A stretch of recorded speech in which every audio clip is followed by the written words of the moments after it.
Howdy YouTube and fellow preppers, this is Geordie Prepper. In this video we are cleaning a water distiller.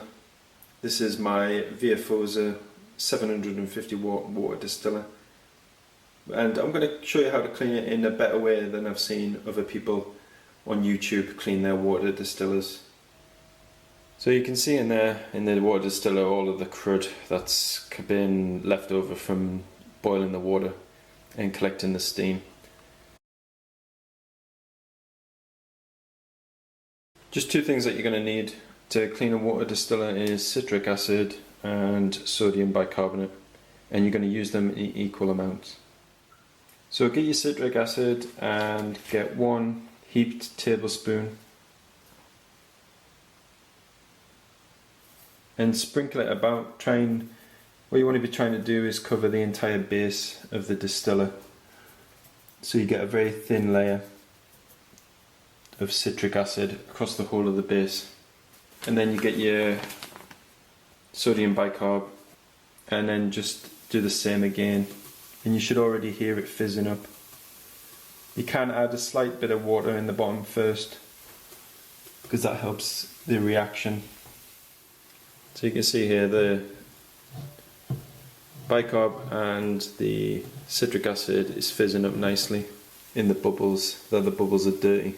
The crud is already lifting off the water distiller. Basically we just leave that for 15 minutes. 15 minutes later and the reaction between the sodium bicarbonate and the citric acid should have calmed down. You should be able to hear very little fizzing. The next step is to add a couple of cups of warm water.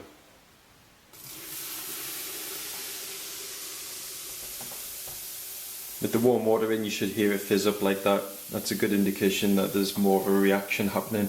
It's the reaction between the citric acid and the bicarb which is lifting up the crud, which can be quite hard and encrusted on the bottom where the heating element heat has really been toasting it onto the bottom.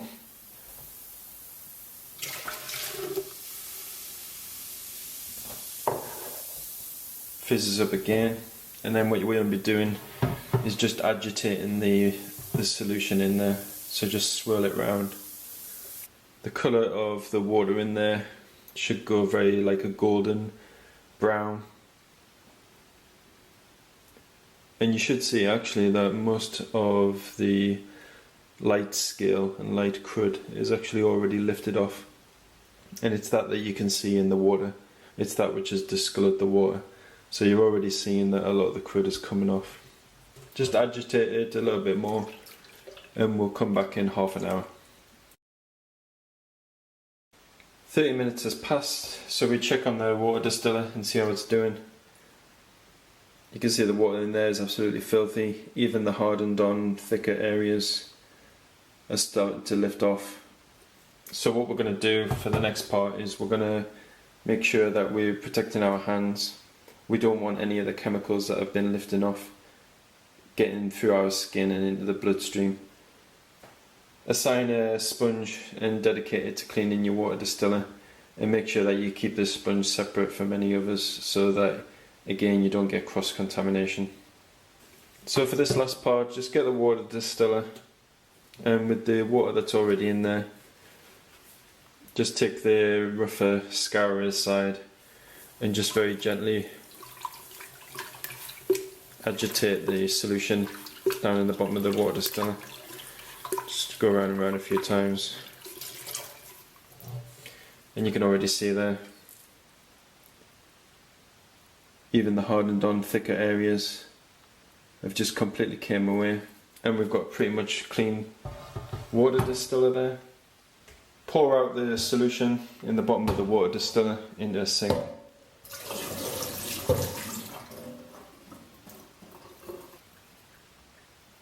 And that's it, we're done. So that's a nice clean bottom of the water distiller. That's the most important area. That's where the heat is coming up from the heating element in the bottom. The scum that you can see around the edges there, you don't really need to be too concerned about. Water will drip down the edges there, the steam will start to cool and run down the edges. and obviously it will collect in the reservoir that's still in the bottom. But after 5 cleans like this of the most important area, which is the base of the distiller, after 5 cleans, just, fill up the water distiller completely with water, put some citric acid in, at least 2 full tablespoons, and then leave it in there for an hour, and use your sponge and then just wipe away the stuff around the edges there. Don't be too concerned if you don't get it all off. The most important bit is the base. Post down below any comments on your cleaning tips. Could be regards anything in the kitchen or anything around the household. Doesn't have to be a distiller. Like, subscribe, comment and share. And thanks a lot. Be safe and be prepared.